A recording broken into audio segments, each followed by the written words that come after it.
Hello viewers, welcome back to my channel.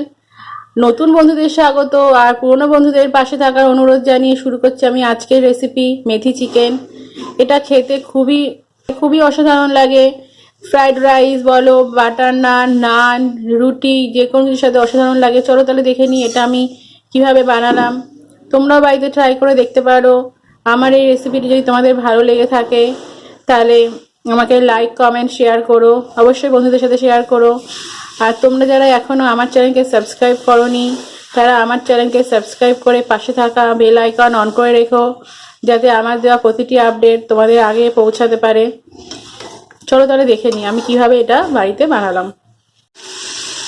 এখানে আমি 7 থেকে 8টা বড় সাইজের পেঁয়াজ কুচি করে নিয়েছি। এবার গ্যাস অন করে আমি এখানে তেল দিয়ে পেঁয়াজগুলোকে বেরেস্তা ভেজে নেব।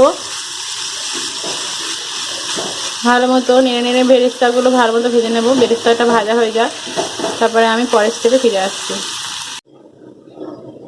এখানে আমি 1 চামচ পোস্ত নিয়েছি, দেখতে পাচ্ছ, 1 চামচ চালমগজ আর 8 থেকে 10টা কাজু বাদাম নিয়েছি। এটাকে আমি এবার জলে ভিজিয়ে রাখবো। জল দিয়ে ভিজিয়ে রাখলাম। ভিজিয়ে রেখে এবার আমি কিছুক্ষণ পর এটাকে একটা স্মুথ ব্যাটার তৈরি করে নেব। দেখতে পাচ্ছ পেঁয়াজগুলো লাল লাল ভাজা হয়েছে। পেঁয়াজগুলো আরও একটু ভাজা হবে।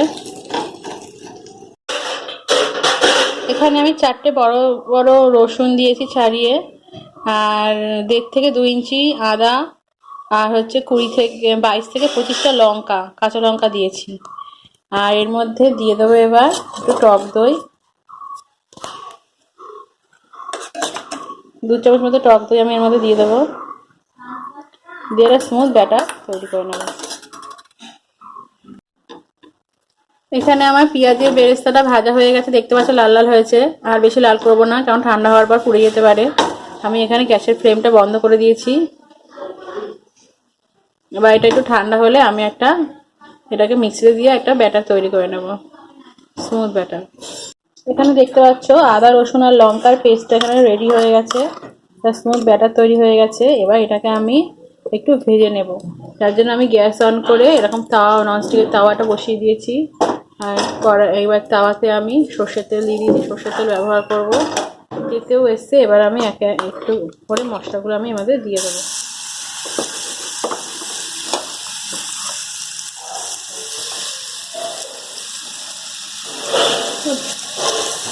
দেখতে পাচ্ছ এখানে আমি তেলের মধ্যে পুরো গ্রেভিটা দিয়ে দিয়েছি।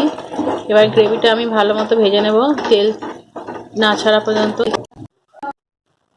এখানে আমি 1.5 কেজি চিকেন নিয়েছি। চিকেনটাকে প্রথমে আমি লবণ হলুদ আর টক দই দিয়ে ম্যারিনেট করে রেখেছিলাম। এরপর এর মধ্যে আমি যে রসুন আদা লঙ্কা যে পেস্টটা করেছিলাম সেটা দিলাম।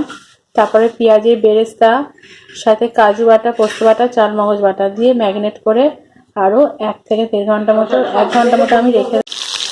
মাংসগুলো আমার ম্যারিনেট হয়ে গেছে। এবার আমি চিকেনগুলোকে এখানে তেল গরম করে দিয়ে দেবো, ফ্রাই করে নেবো চিকেনগুলোকে। চিকেনগুলো আমার এখানে ফ্রাই করা হয়ে গেছে, দেখতে পাচ্ছি আমি তুলে নিয়েছি। এবার এই বাকি তেলে আমি বাকি চিকেনগুলোকেও ফ্রাই করে নেবো একইভাবে। তুলে নিয়েছি চিকেনগুলো আমার ফ্রাই হয়ে গেছে, আমি তুলে নিয়েছি একটা পাত্রে। এবার বাকি চিকেনগুলো আমি একই তেলে একইভাবে ফ্রাই করে নেব। এখানে সবগুলো চিকেন আমার ফ্রাই করা হয়ে গেছে, একটা পাত্রে তুলে রেখেছি। আর কড়াইয়ে আমি তেল দিয়ে মশলাগুলোকে এবার কষিয়ে নেব। মশলাটা এখানে কষানো হয়ে গেছে, তারপরে আমি ফ্রাই করা চিকেনগুলো দিয়ে দিয়েছি। দিয়ে মশলার সাথে ভালো মতো মিশিয়ে নিচ্ছি, ভালো মতো কষিয়ে নেব। এখানে আমার চিকেনটা কষা হয়ে গেছে, জল দিয়ে দিয়েছি। জলটা অল্পই দিতে হবে, কেননা সিদ্ধর জন্য এখানে গ্রেভিটা খুবই কম হবে।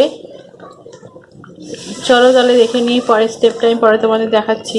এখানে চিকেনটা আমার এখানে ফুটুক। এখানে চিকেনটা আমার কষে এসছে। এবার আমি